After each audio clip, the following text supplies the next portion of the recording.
जय श्री कृष्णा दोस्तों, स्वागत है आपका हमारे YouTube चैनल कथा अपडेट में। तो आज की कथा बहुत ही महत्वपूर्ण होने वाली है दोस्तों। तो चलिए शुरू करते हैं।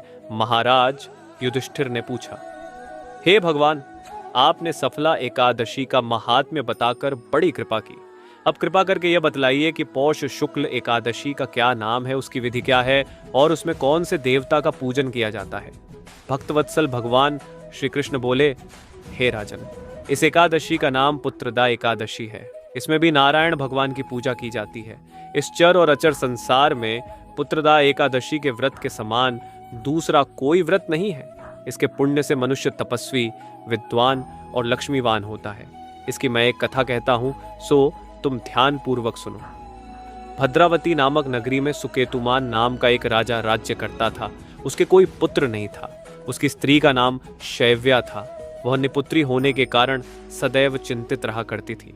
राजा के पितर भी रो रो कर पिंड लिया करते थे और सोचा करते थे कि इसके बाद हमको कौन पिंड देगा। राजा को भाई, बांधव, धन, हाथी, घोड़े, राज्य और मंत्री, इन सब में से किसी से भी संतोष नहीं होता था। वह सदैव यही विचार करता था कि मेरे मरने के बाद मुझको कौन पिंडदान करेगा। बिना पुत्र के पितरों और देवताओं का ऋण मैं कैसे चुका सकूंगा। जिस घर में पुत्र न हो उस घर में सदैव अंधेरा ही रहता है। इसलिए पुत्र उत्पत्ति के लिए प्रयत्न करना चाहिए। जिस मनुष्य ने पुत्र का मुख देखा है वह धन्य है। उसको इस लोक में यश और परलोक में शांति मिलती है, अर्थात उनके दोनों लोक सुधर जाते हैं। पूर्व जन्म के कर्म से ही इस जन्म में पुत्र, धन आदि प्राप्त होते हैं। राजा इसी प्रकार रात दिन चिंता में लगा रहता था। एक समय तो राजा ने अपने शरीर को त्याग देने का निश्चय किया, परंतु आत्मघात को महान पाप समझकर उसने ऐसा नहीं किया। एक दिन राजा ऐसा ही विचार करता हुआ अपने घोड़े पर चढ़कर वन को चल दिया तथा पक्षियों और वृक्षों को देखने लगा। उसने देखा कि वन में मृग, व्याघ्र, सूअर, सिंह, बंदर, सर्प आदि सब भ्रमण कर रहे हैं। हाथी अपने बच्चों और हथिनियों के बीच घूम रहा है। इस वन में कहीं तो गीदड़ अपने कर्कश स्वर में बोल रहे हैं, कहीं उल्लू ध्वनि कर रहे हैं। वन के दृश्यों को देखकर राजा सोच विचार में लग गया। इसी प्रकार आधा दिन बीत गया। वह सोचने लगा कि मैंने कई यज्ञ किए, ब्राह्मणों को स्वादिष्ट भोजन से तृप्त किया, फिर भी मुझको दोख प्राप्त हुआ। क्यों? राजा प्यास के मारे अत्यंत दुखी हो गया और पानी की तलाश में इधर उधर फिरने लगा। थोड़ी दूरी पर राजा ने एक सरोवर देखा। उस सरोवर में कमल खिले थे तथा सारस, हंस, मगरमच्छ आदि विहार कर रहे थे।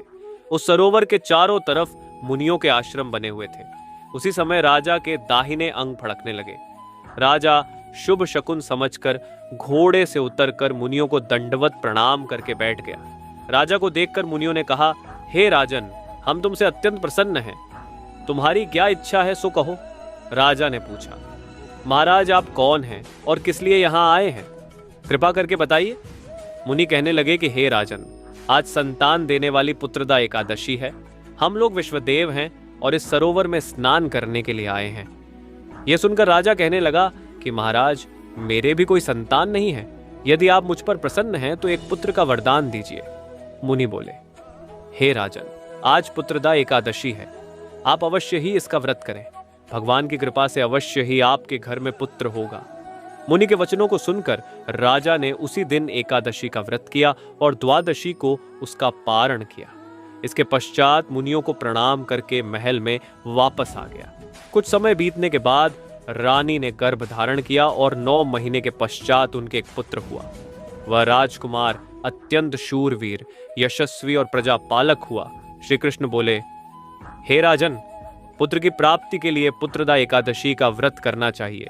जो मनुष्य इस महात्म्य को पढ़ता या सुनता है उसे अंत में स्वर्ग की प्राप्ति होती है।